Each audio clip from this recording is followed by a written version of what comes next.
I'm Dustin, Prince of Aphotic Realm, and this is Bo, my indie author friend. Fabulous powers will be revealed to you the day we hold aloft our mics and say, I have the geekdom!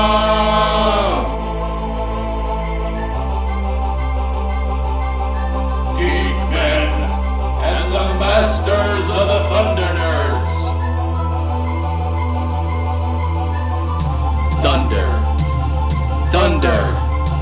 ThunderNerds! Ho!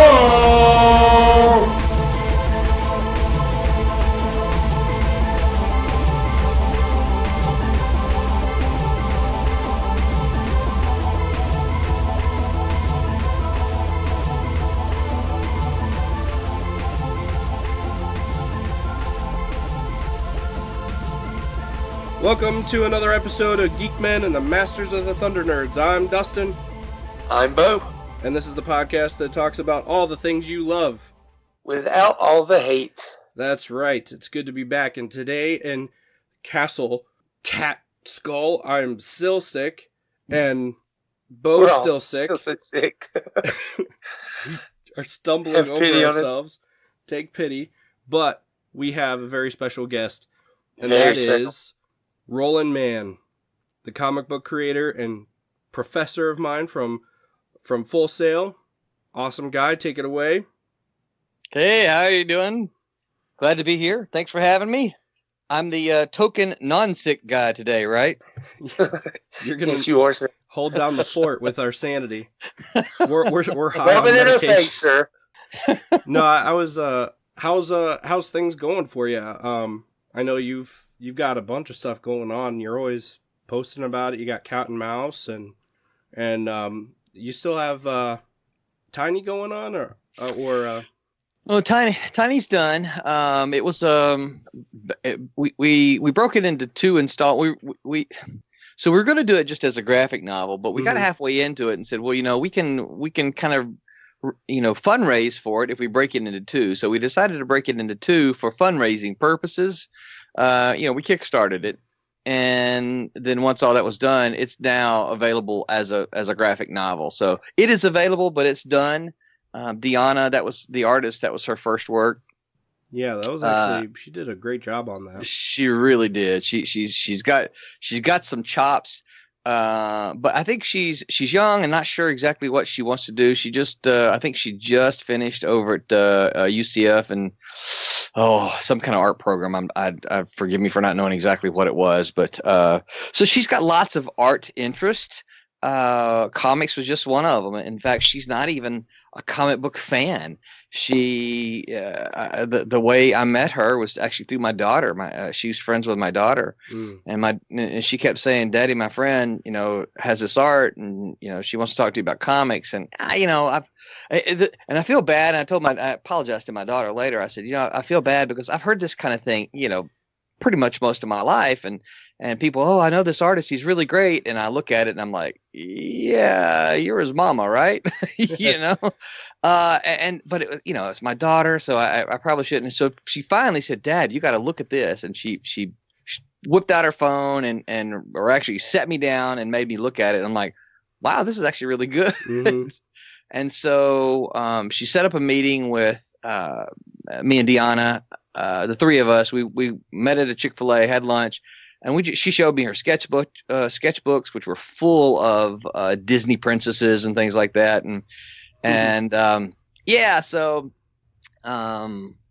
So we just chatted, and I said, "So what do you want to do?" She goes, "Well, I'd really like to do a comic." And so I will say this, and you probably remember from class. I always say the hardest thing about doing an independent comic book is finding an artist. Right. So when the artist comes to you and says, "I want to do a comic," you jump on it, Right. So I'm like, okay, what do you want to do? And so the next part is really what threw me for a loop. She said, well, I want to do fairy tales. I'm like, okay, so, well, I've got to do some research and then I'll get back to you because I'm not a fairy. I don't dislike them. I'm science fiction. I'm action. I'm superheroes. Right. That's where my interest lies. And so, so when she said she wanted to do a fairy tale, I said, okay, well, I got to go do some research. And of course I learned a lot about fairy tales because there's some pretty wild ones out there. But so I pitched her, much like you did in class. I Mhm. pitched her 5 fairy tales that I found that I liked, and she picked she picked Thumbelina, which she said is her all-time favorite. And so we made some changes.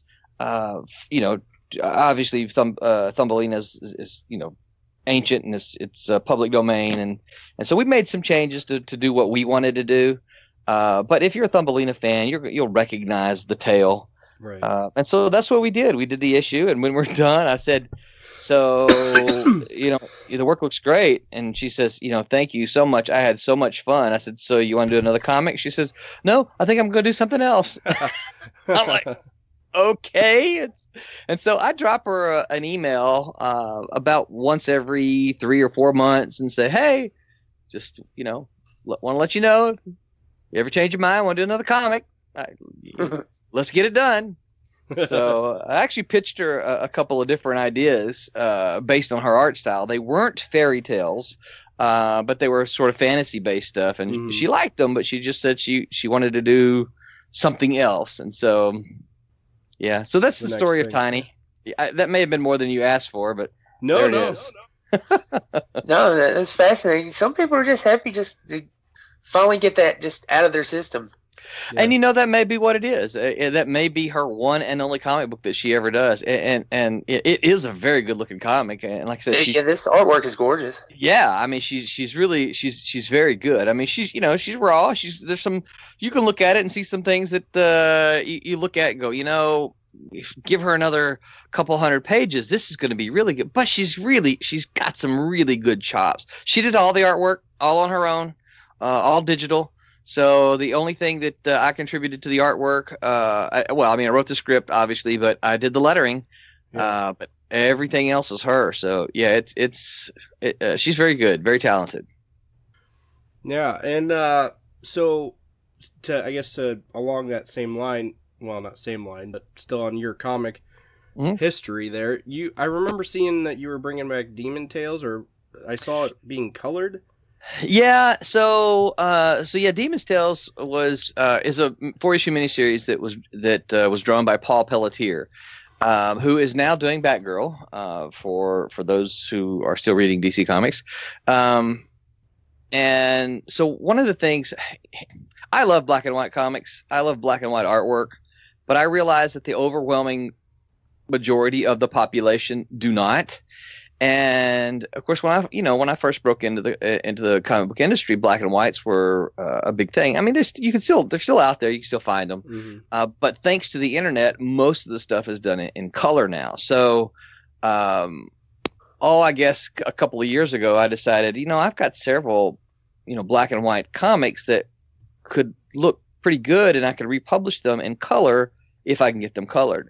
So yeah, that's I'm in the process of coloring Demon's Tales. I think we're on, I'd have to double check. I think we're on the 3rd issue, just like 1 or 2 pages done for the 3rd issue. I'm coloring the 5-issue miniseries. When I say I'm coloring, I'm having colored. Cray, which is a barbarian story that features art by Stephen Butler and MC Wyman. And I'm also having colored Silverstorm, which is it's a pretty straightforward superhero story. And I think we're on about the same place we are with Demon's Tales with that. About either the very end of the 2nd issue. It's that we're not on a fast pace. These guys are the colorists are just kind of doing it when they can work it into their schedules. They're both the colors for Demon's Tales and the colors for Silverstorm are former Malibu Comics colorists. That's how I know them. Mm-hmm. And they've moved on to do other things. But in conversation with them, they were just like, I would love to do some coloring again. So I'm like, I just happen to have the thing. So that's been good. And they look fantastic too. And so, yeah, I'm waiting until they get done, and then we'll re-release them in color. But yeah, there's 3 different series that I'm in the process of getting colored. So, I'm sorry, 4. I forgot about Switchblade. which is a three-issue miniseries. And I just got to actually, that's the reason I went down to the printers. I just got copies of the black and white version of the graphic novel. I'm calling that my classic edition. Oh, nice. Yeah. But we've got about an issue and a half of that colored. So, what's your thought process getting those back and seeing them in color now? They look great. I have always said a book that looks good in black and white will generally look really good in color. Because what the black and white has to do, an artist who draws in black and white they can't rely on color to give the panels depth. And a good colorist, that's really what they do. They build depth in the panels. And when you look at a comic, it's 2D. It will only ever be 2D because that's all it is. It's just a piece of paper that you look at. But the artwork has to trick you to make you think you're looking at a 3D image. Color enhances that. If you can get an artist that can draw in black and white and trick your eyes to make you think you're looking in 3D, three-dimensional scene, then they've done a fantastic job. And they do that, with camera placement, with shadows, with tones, with line weight. Things like that. And so if you can look good that way, it'll look great in color. I'm excited about it. I'm excited because I think for me, like I said, I have people walk by my table sometime and they'll flip through my books. When I'm at a convention, they'll flip through my books, and when they pick up a black and white one, more times than not, they open it up, see that it's in black and white, put it back down. And I'm like, that's a shame. I know, right? And I'm sitting there thinking, no, you don't understand. There's some really good art in there. Yeah. You're missing it because you're color biased.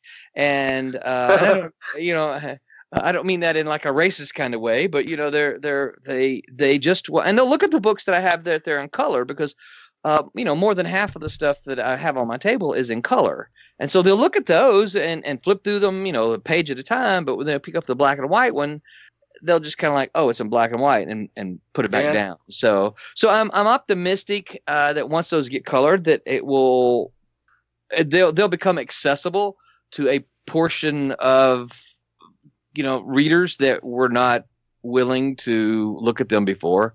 Does that make sense? Yeah. Yeah.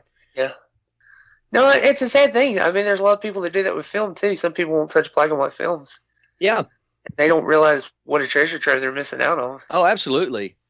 I mean, and I don't know that much about, because film's not my thing. I've seen black and white films, and I like black and white. One of my all-time favorite movies, maybe my top one, but easily in my top 5 is Seven Samurai, which is a black and white film. Oh, yeah, that's great. I loved it. Yeah, it's a great film.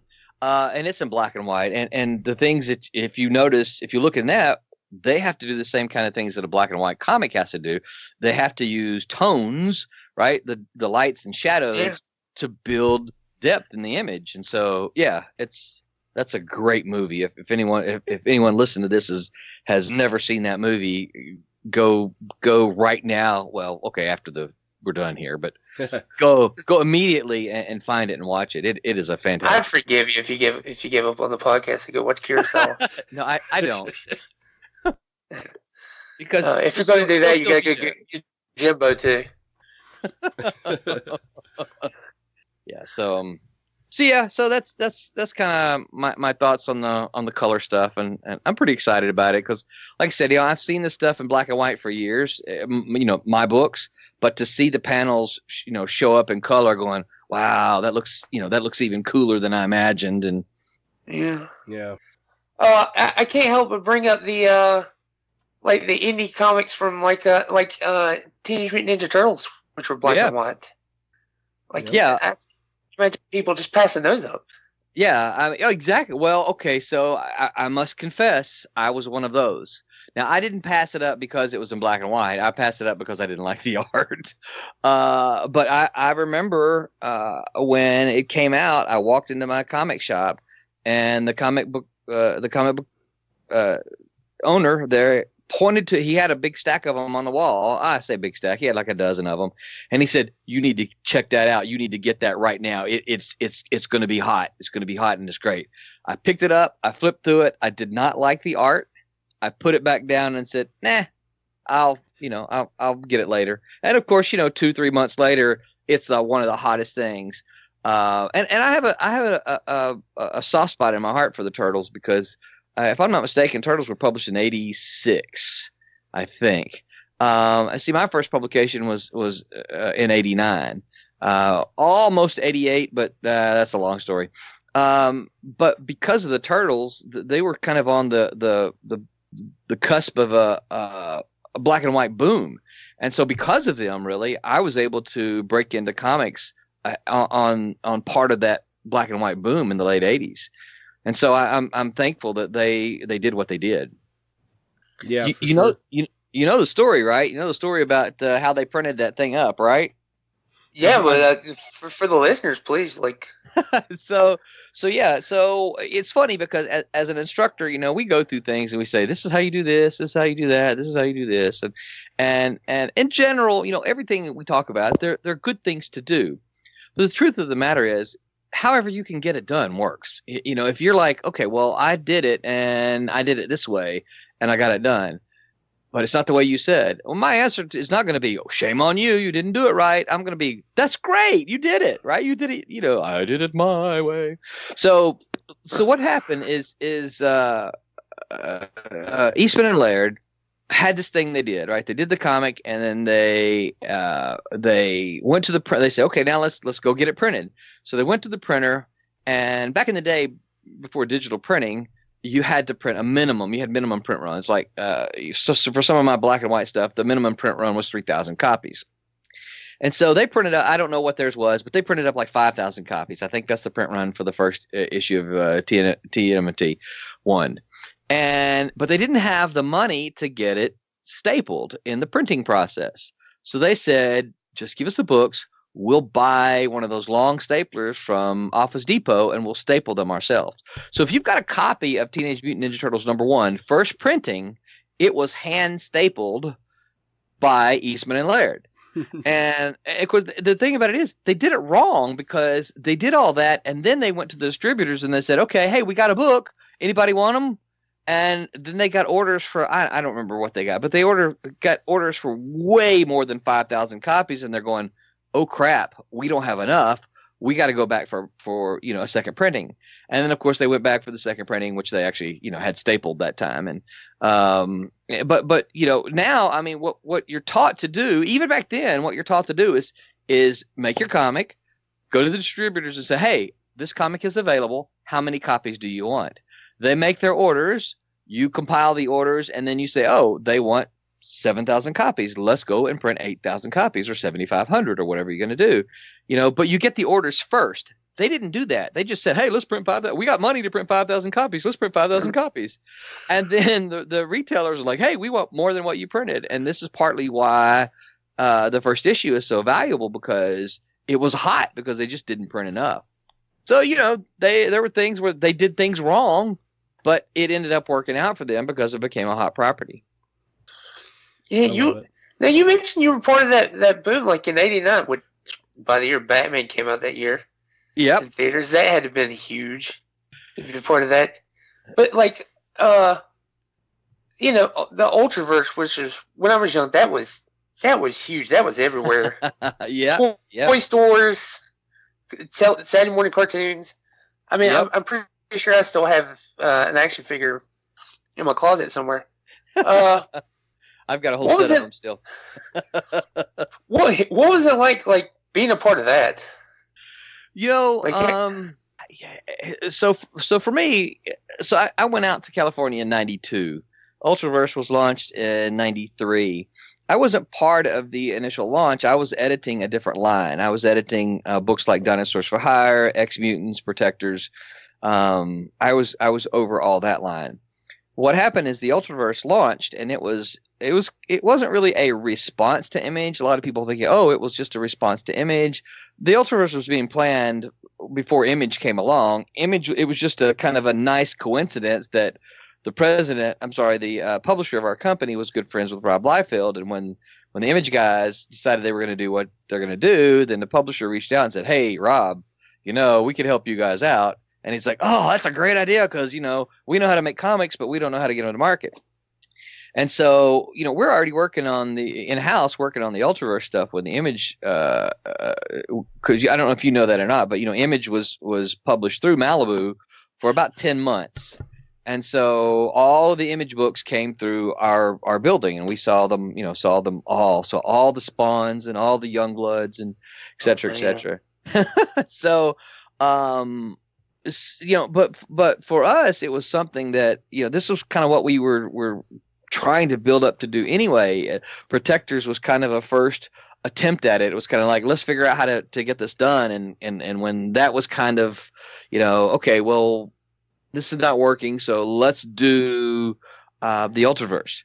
And ultimately, the Protectors line was canceled, and I was moved over into the Ultraverse and edited about half the line then. But it was just something that we were making comics, we were having fun. We wanted to be an alternative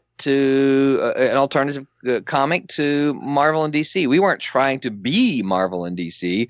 We were trying to say, look, Spider-Man's been around for a long, long time. You can't be in on the launch of, and that was part of, I don't know if you ever saw the TV ads that Ultraverse did, but it's like, you couldn't be around when Superman was created and launched. You weren't around when Spider-Man was created and launched, but you can be around when Prime #1 comes out and is created. You could be in on that.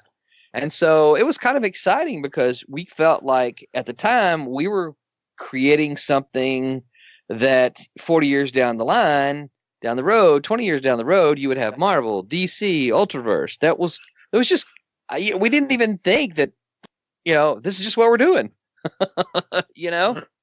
Because it was like, they even had didn't you have like Sega games and stuff too? There was like, yeah, mm-hmm. It was like everything.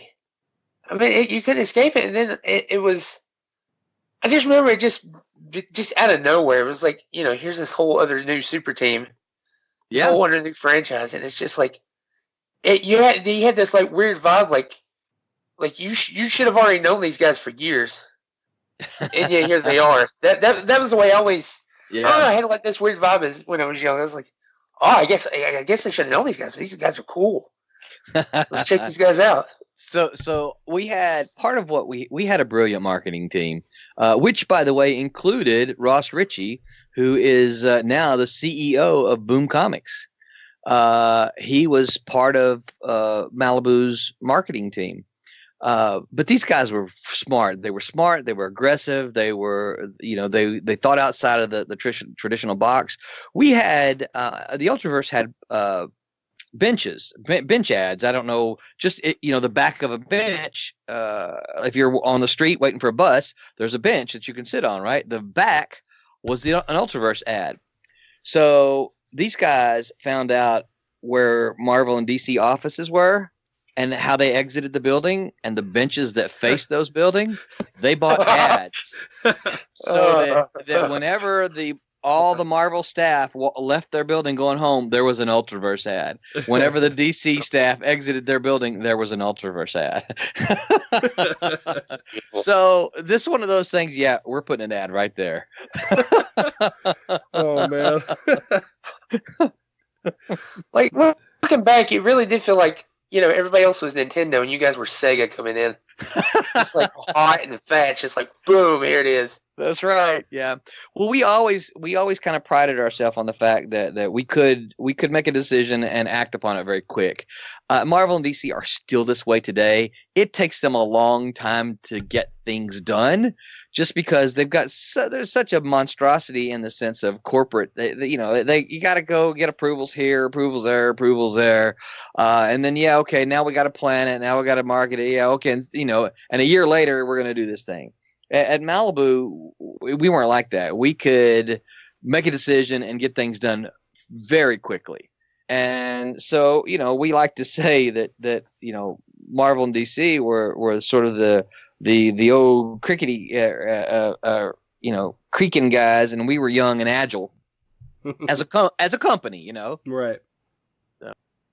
But yeah, do you think it was a lot of fun. Do you think they could benefit more from that nowadays? Like, I feel like they could, but how do you feel about it? Do I feel like Marvel and DC could benefit from what? Having more of a, just fly by the seat of your pants, just make a decision and go, being more, not putting, I don't know how to say, like, just being more, just have more fun with it. So yeah. So one of the things I learned, because Marvel bought Malibu, one of the things I learned about the comic book industry, and this is part of, I actually kind of incorporate this into my class because it was one of those things. It was I was always I was a comic fan. I still love the medium, right? But one of my dreams was always to work for Marvel, and I got to be a Marvel editor. But I realized that it's different. It wasn't exactly what I thought it would be. And I always give this example as the difference between Malibu and Marvel. Let's say, Bo, you brought me a comic idea, and when I was at Malibu, okay, and you said, "Hey, I've got this comic idea, and I like the idea." I'm like, "Oh, that's really cool." And you're like, "Yeah, here's the artist I got lined up," and I'm like, "Oh, that's great. So I like this. Let me pitch it to I'd have to pitch it to the editorial staff, We get them on board, get them to sign off on it. Then we would go to marketing. And marketing would crunch numbers. They would just say, okay, if we can sell this many and it's going to cost us this much to pay the people, then, and what they would do is they would look at it and they would say, can we make money? If the answer was yes, Malibu would generally do the book. Okay.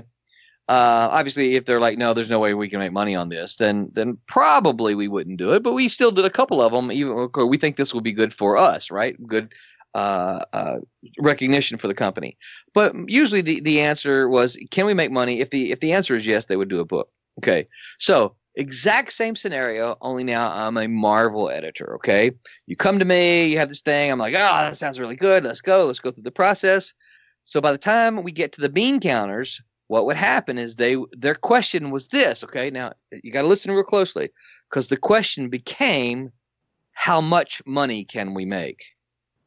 It wasn't just, can we make money? It was, how much money can we make? And so it became not like, we want to do comics because, we love them and we can make money. It's like, no. How much money can we make? Oh, that's not enough money. We need to make more money. So reject this. And so, yeah, it was one of the very harsh realizations that I had as an editor at Marvel, realizing, okay, it really is all about the money. Yeah. Plus, anymore with, everything being all politically correct and everything, they would have to, make sure that everything, it's like, okay, will this offend anyone? Oh my gosh. Test markets. I don't know if you guys follow their sales or not. There's some pretty good sites that I could, two that I can think of that post the sales figures for Marvel and DC. Basically anything that goes through Diamond. Mm-hmm. They are terrible. They are historically bad right now. And when I say story, they've never been this bad. And there's lots of theories, lots of we could probably spend a whole entire podcast on the whys and wherefores. But it really kind of boils down to they're just not making good books anymore. And that's not to say that there's not a single book that Marvel or DC does it's good, but as a whole, as companies, they're just not making very good books. They're too woke. Everything's about, well, let's do, like you said, it's being politically correct. It's like, let's do this. I'm like, well, no, because nobody cares. Just give me a good story that's going to entertain me, and that's what I want. I want you to whisk me away from my everyday life. I want you to tell me a good story. So. Yeah, and it's a shame because they've got Marvel and DC both have such good libraries of characters. They really do. DC certainly goes back to the Superman and Batman in the 1940s, and these characters have been around for a long time. These are good characters. It's just that they're not really doing anything with them, and it's just kind of sad.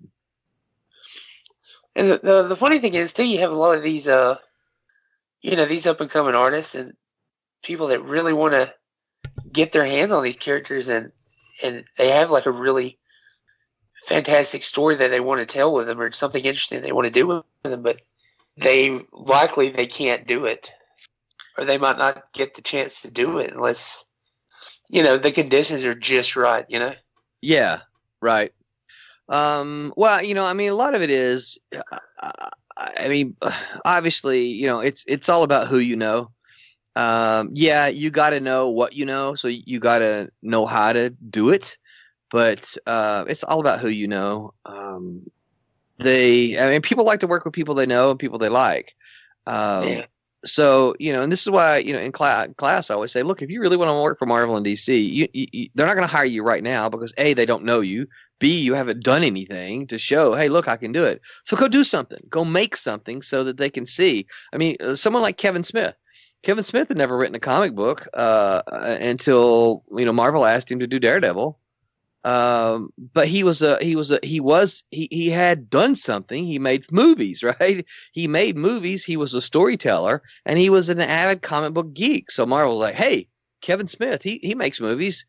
Surely he can write a comic book because he knows he's a geek. Plus, he knows how to tell stories because he does movies. And now you can kind of debate on the success of whether Kevin Smith was able to do it or not, but that's why they brought him in, is because he has a following, and Marvel's thinking, hey, Kevin Smith is going to bring his followers, and they're going to buy the book that he writes, right? So it's always, go do something. And there's never been a better time in comics to do your own thing, to do your independent comic books than now. I mean, it's thanks to digital printing. I mean, you can make your comic, and you don't have to print 3,000 copies anymore. You can go print. Hey, I'm going to do a show. I'm going to print out 20 copies, or I'm going to print 50 copies, whatever you think you can sell. That's, you don't have to print 3,000 copies, and that is a blessing. Trust me. Yeah, I can't imagine having to do that. I imagine your magazine is similar, right? Yeah, luckily we're print on demand, so right. So yeah, you don't have to. You didn't have to go pay to print 3,000 copies and stick a whole bunch of them in your garage. Again, when I'm doing comics, my comics generally in the late '90s, kind of at the crash. Right after I left Marvel, when I was doing my own thing, not only was I writing, but I was small press publishing. My comics were selling about 1,500 copies, roughly, right? But I had to order 3,000 copies. I had to print 3,000 copies. Now, they were cheaper per unit than they are today, but I had 1,500 copies I had to put in my garage. I had 1,500 copies I had to stick in my garage. And you can sell them at conventions here and there, but moving 1,000 copies at conventions, that's tough. Yeah. So it wasn't just me. A lot of independent folks ended up had to do the same thing, and you end up throwing away 500 books because I carried these around for a while, and I need to chunk them, because who wants to buy a copy of issue number 3 when they can't get 2 in 1? Right. But now with print on demand, the cost per unit to print is a little bit higher, but you can print 10 copies. You're going to go to a convention, take your magazine, print 10, 20 copies, Yep. Do you think the mainstream comic book industry will ever have to alter in response to this? Do you think there'll ever be an upswing for the mainstream comic book industry? Like it'll return to some sort of golden age? So if I was a prognosticator, I would be very rich, right? I can't answer that for sure, but here are kind of my opinions and observations. Right now, our distribution system is broken.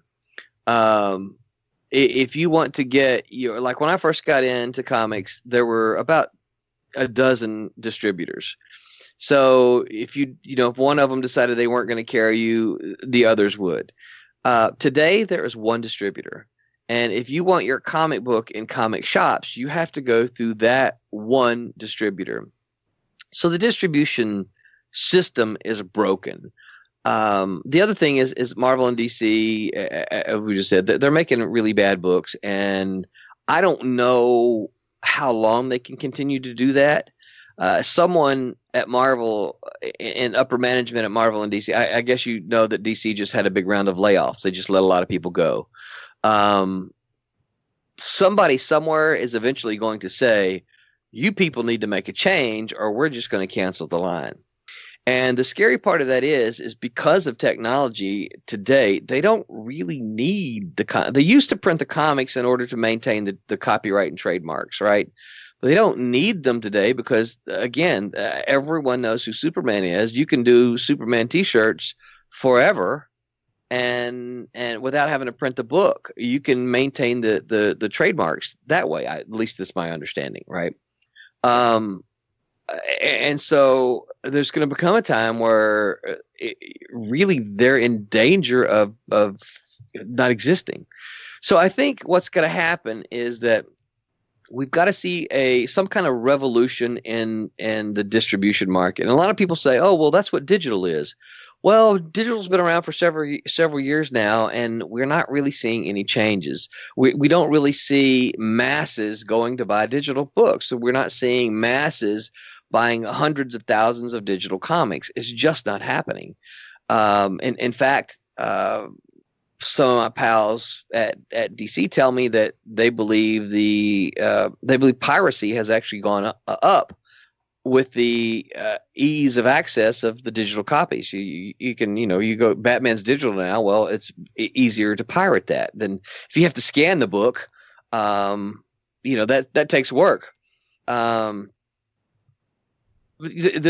course, the thing is, they have no numbers. But again, a good friend of mine who's at DC said this information is probably about 3 years old now, maybe 2. He was saying that DC estimated that they were losing 20,000 units per title per month to piracy. Man, yes, that's a boatload of money. Right. And so this is why, Dustin, I don't remember if I did it for your class specifically, but usually something happens. It's not unusual that something happens in a class and someone triggers me.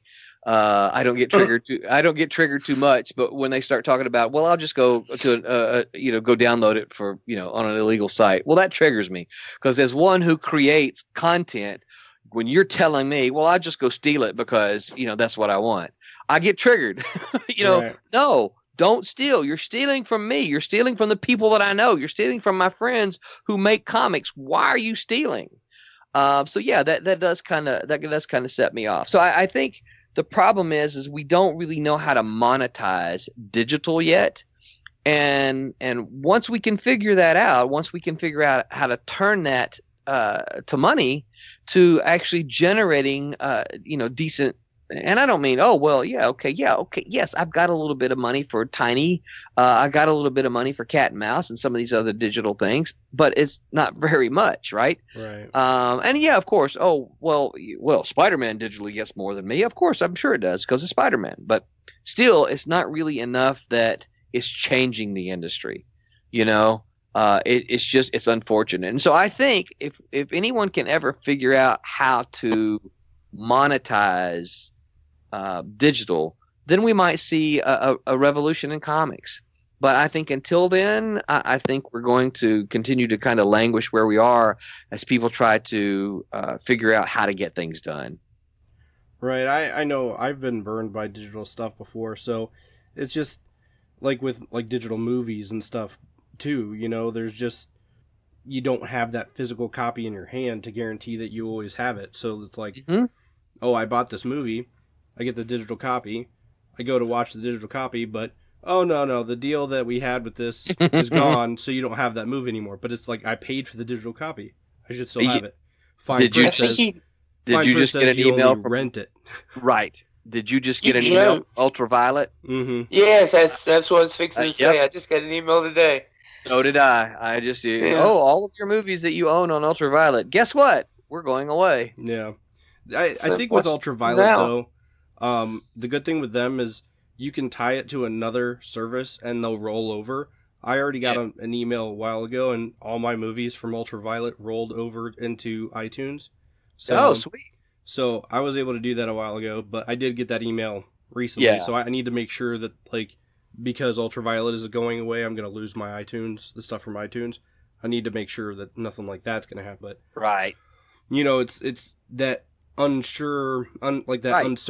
It's like, if I spend money on this digital comic, that's why when I was buying comics more recently, you know, influx when you're buying diapers and stuff with kids, it's like, you know, it's like, okay, well, I can buy just this one title because it's this miniseries, and then it's like you walk in there and it's like, oh, I want that title, that title, that title, and then you walk out and it's just like you have an armful of, and it's just like, okay, I have to choose whether I'm putting diapers on my kid or buying these books. So my kid can wear a towel this month, right? Yeah. But it's like when you had to start choosing there, it's just like, okay, I'm not gonna buy these comics anymore. Yeah.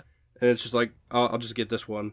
But my point is, they were coming with digital downloads. It's like, okay, I appreciate this because, you know, while I still prefer to read the physical copy, because there's just something about holding it and the way it smells, and, you know, as a comic book person, I'm sure comic book people know what I'm talking about, the way the comic book smells. But, you know, it's compared to, like, flipping through it on a tablet, there's just something about the way it interacts. And I think that's what keeps physical, you know, media alive, is having that something tangible that you can hold in your hands. You know, it's just like the smell of a comic, sliding the DVD into the drive or Blu-ray or whatever it is. It's just like, and that guarantee that as long as I have this, I will always have this movie. You know what I mean? Right. So it's just like that. It's comforting. You know what I mean? So they need to figure something out that it's just like, okay, this is your comic. You'll have it forever. It is backed up here. You know, there's a way for you to back up your library and redeem it again if something happens to the servers or something. You know what I mean? Right. Like, if they could guarantee something like that, then it's like, okay, I might, you know, jump on the board a little more. Right. You know what I mean? I do. I absolutely do. And that's the thing. I think that again, the problem is we haven't really figured out how to make it happen. You know, there's lots of ideas. There's lots of people trying. You know, there's Comixology. You can get to all your comics are on Comixology. I get that, but what if Comixology goes away? Right. Yeah. Where are all those digital comics that I quote unquote bought? They don't exist anymore. Right. You know. Yeah. So it's like, oh, you can have a digital backup for your personal thing. It's like, oh, but then, you know, that just leads to the ease of piracy again, and then you just got another problem. Right. Yeah. Well, I've become a big fan of crowdfunded comics. I buy most of what I buy today. I buy from Kickstarter or Indiegogo, or I get from the creators at a convention. I do buy stuff from stores because I feel like, you know, I should support my local store. But often I'm buying, and I don't know how many are going to listen, but often I'm buying supplies, or like yesterday I bought, Wes Loker. You probably know the name, right, Dustin? Wes from who's a Full Sail grad?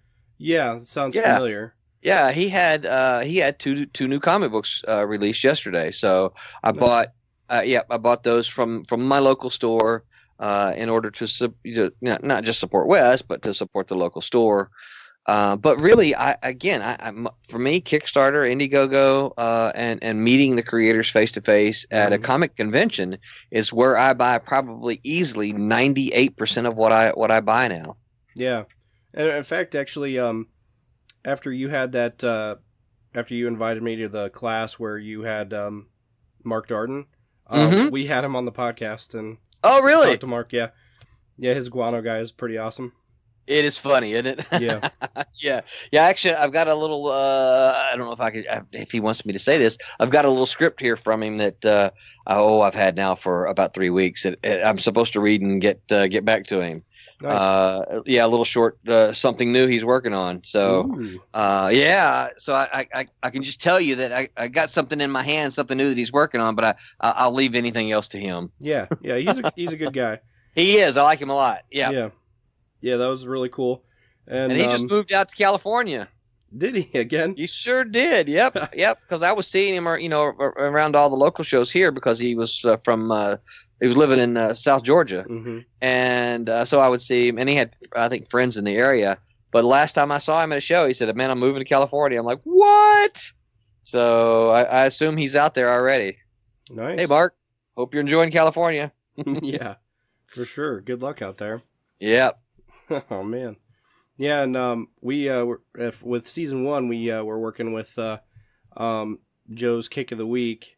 It's a Facebook group page that recommends different Indiegogo and different Kickstarters, and so we were promoting that each week after the podcast. So there's a lot of indie comics that I got interested in from that. Yeah. There was one. Metal Shark Bro. Yeah, I know. The artist. I can't think of his name right now. I see his face. Crap. Skateboarder guy. He's really skinny. Got this kind of wild hair. What the heck is his name? Anyway, I know too, but yeah, Metal Shark Bro. Yeah, I'm a supporter of that one as well. I pledged to that one. What is his name? Dadgummit. Anyway, yeah, he's France. Let's see. No, it's gonna drive me nuts. You want the artist from it? Yeah. He did Cubicles. He did Cubicles. He did what's that ghost one he did that I thought was pretty good. Dadgummit. Now we're all looking it up, aren't we? Metal. Yeah, I'm looking it up because it's going to drive me crazy. Let's see here. Scroll. I know. Why is it not like right at the top? It should be, shouldn't it? If you're listening, put it at the top. Who did what? It keeps saying Team Metal Shark Bro. Mm-hmm. I don't know Team Metal Shark Bro. I need to know who the artist is. Okay, letterer, artist. Walter Ostel? Yes, Walter Osley. Yeah. Anyway, yeah, he's got some pretty good stuff. I don't remember if I bought this. I think I supported one of his Kickstarters, and then I met him at one of the local shows, and then I bought a book that he had Kickstarted prior that I didn't get. But yeah, I've got 2 books from Walter. A good artist, fantastic artist. Mm-hmm. But yeah, so, I'm you talking about Metal Shark Bro. Yeah, I'm a huge again, like I said, most of what I get is from crowdsource things like this, because I just find that in general they're better. And when I say better, I mean I don't mean that, let me look at the production quality of the Marvel comic and then production quality of this Indiegogo book, but I mean that it's new. It's not okay. Oh, you're telling Batman's origin again, right?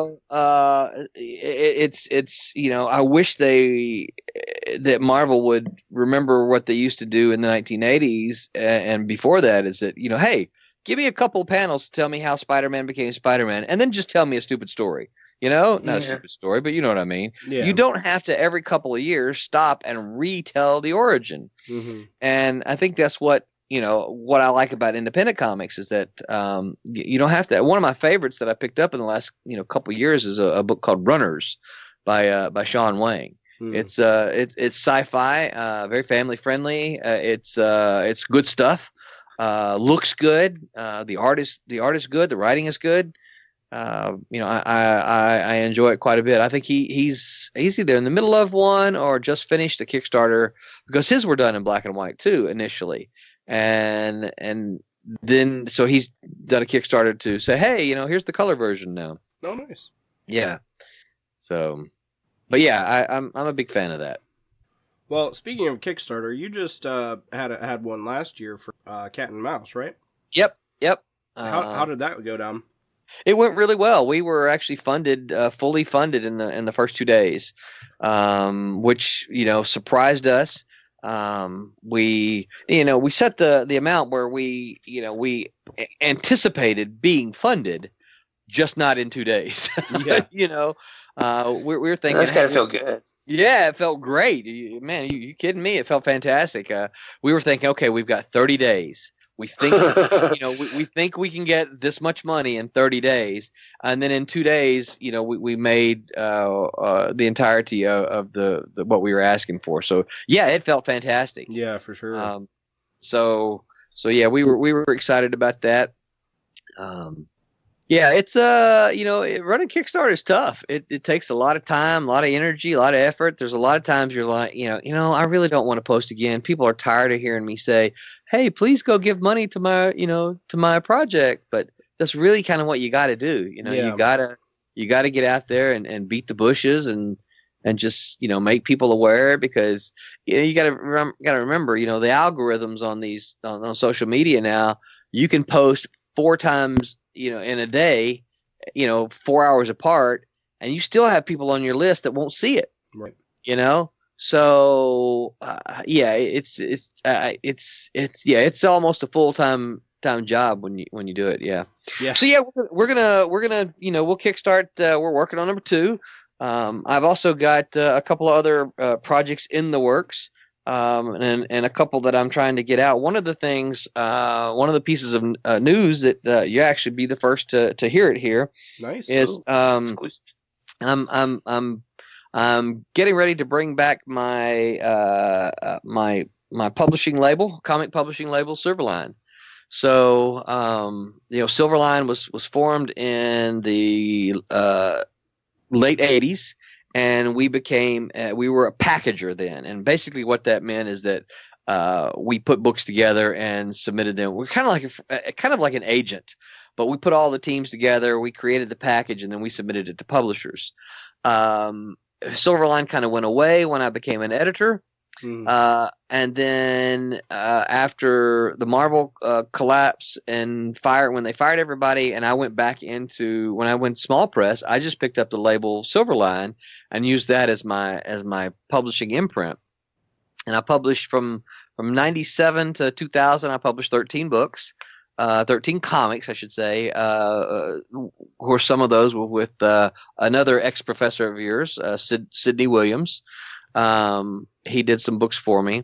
Yeah. And then, and of course, the industry was in such bad shape in the late '90s. Again, that's when Marvel went bankrupt, and so I picked the wrong time to try to do it. About 2000, I just said, "All right, I've lost too much money. I can't. The comic book industry is dying." I actually kind of thought that, and so I left comics to go do other stuff, and that's when I got into teaching.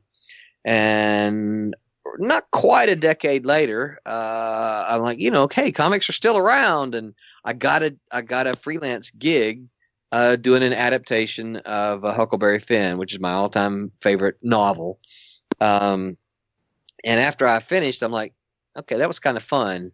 I remember, that's right, I love comics. They're fun. Why have I not been doing them? Oh yeah, because the industry stunk. So. But I started fiddling around. This is about 2008. Started fooling around with comics again, and started kind of doing some of my own thing. And then suddenly I'm hired by Full Sail to teach a comic book class, and I just kind of dive back into it, full speed ahead, and that's how. But see, I wasn't really bringing back Silverline. I was just like, yeah, you know what? I'll take some of the old stuff. I'll work on that, and I'll do some new projects. I did an adaptation of a movie in 2014, and I did some smaller things in like 2010 and 11. Tiny was done in 2016, I think. And of course now there's, I'm working on Cat and Mouse, and got several other projects in the works. But it was really kind of the Cat and Mouse crew who convinced me. They said, you really should bring back the label, because there's a lot of people that we know who can make comics, but just don't have they can make them, but then it's like, okay, here's my comic. What do I do with it now? Right. And so I'm like, and it's so easy to do thanks to technology that, like, yeah, it's kind of a no-brainer. So it took them several months, but they kind of talked me into it. And so I'm actually working on a handful of books with a couple of other folks to publish in either this year, hopefully this year, or maybe 2020, but including a miniseries from Sidney Williams. Nice. Yep. So we've already got. He's hopefully going to be showing some finished inked pages on his social media in the next couple of days. Oh, that'll be nice. Yep. So there's that, and like I said, R.A. Jones, who was the writer of Protectors, when I edited at Malibu, he's doing a book for me as well. So yeah, it's kind of fun. It's certainly. I mean, you always had such high energy, and it's obvious you cared about comics and love comics. So it's only natural. It's only natural that this is the next line of thought, I guess. Yeah. But, if you'd asked me, 3 years ago, if I would be doing this, I would have said, nah, probably not. I'm going to write comics. I'm going to keep writing them because I enjoy them. I love doing them. So I'm going to keep doing that. Starting to publish them again? Probably not. That takes a lot of work, and but I've got people who said they're going to help me this time. I got a guy who has said that he'll do all my logos for me. So yeah, I'll do all your logo work. For anything you want, I'll do your logos. So I've got a logo guy, and I'm talking to a guy about doing put together a website. That's what he does. But he also does comics, and the inker on Cat and Mouse. Actually, she's an accountant by day. That's what she does. Oh, nice. Yep. And so I'm like, well, that would sure make my life a whole lot easier if I didn't have to do that, And Kablam, I'm working with Kablam for some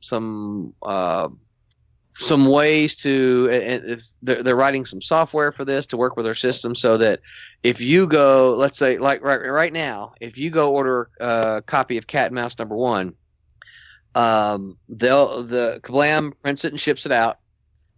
I get a notification, Dean gets a notification, Barb gets a notification, and Kevin gets a notification that a copy has sold, and they get their royalties deposited into their account. Wow. I know. I don't have to do any of that. That's awesome.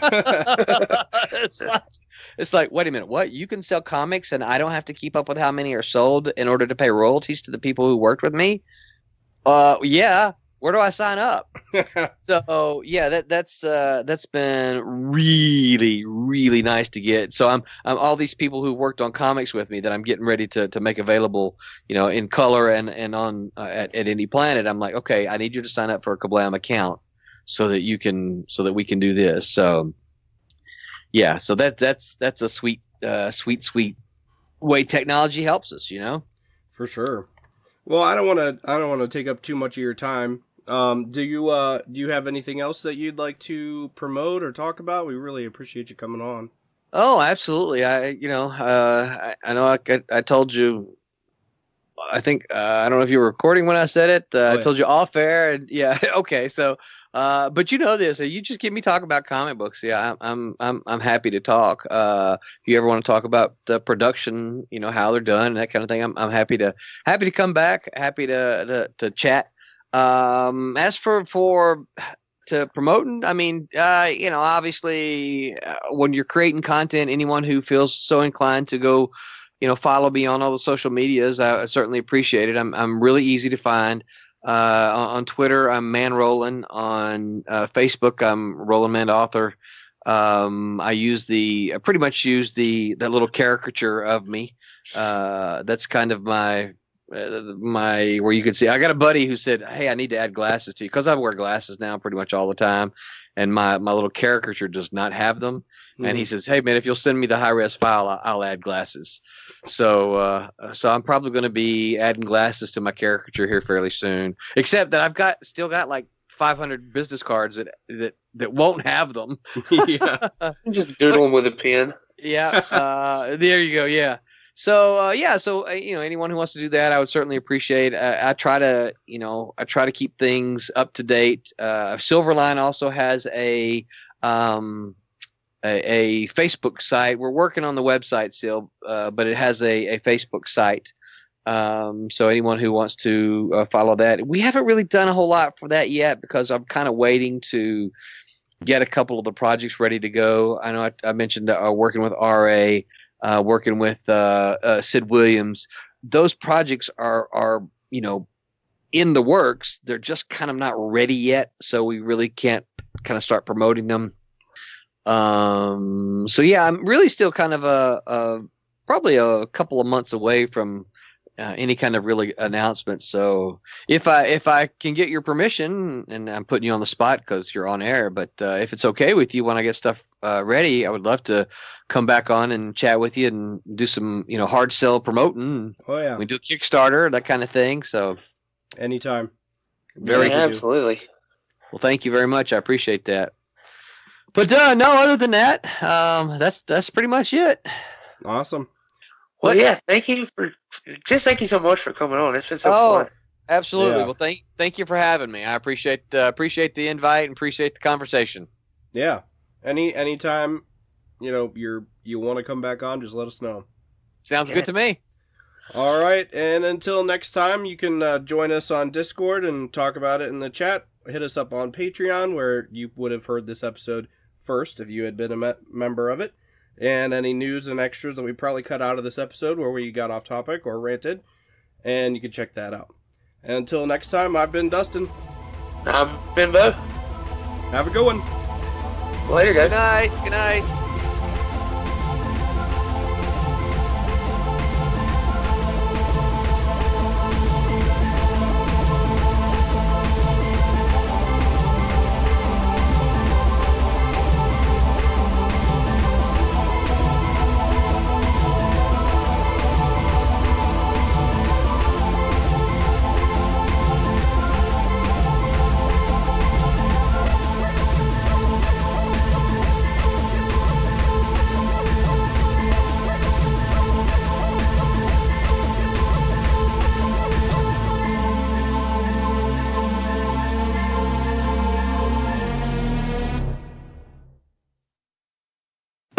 Boom.